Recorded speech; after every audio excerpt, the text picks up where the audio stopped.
বীরভূমের নলহাটি কেন্দ্রের উপনির্বাচন 2011 সালের বিধানসভা ভোটের থেকে কমল ভোটের হার। এই কেন্দ্রে লড়াইয়ে রয়েছেন তৃণমূলের বিপ্লব ওঝা, ফরওয়ার্ড ব্লকের দীপক চট্টোপাধ্যায় এবং কংগ্রেসের আব্দুর রহমান।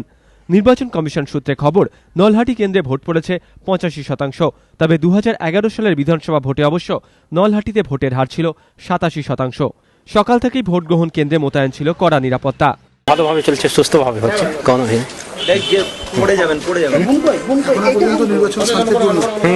না না কোথাও কোনো কিছু। এদিন সকালে ভোট গ্রহণ কেন্দ্রের সামনে জটলার অভিযোগে গ্রেপ্তার করা হয় নলহাটি পুরসভা তৃণমূল কাউন্সিলর অশোক ঘোষ সহ 4 জনকে। পরে অশোক ঘোষ ব্যক্তিগত জামিনে ছাড়া পান। আমি তো এসপির কারণটা বুঝতে পারছি না। এখানে ভোটের কোনো প্রবচনা, পিসফুল ভোট হচ্ছে।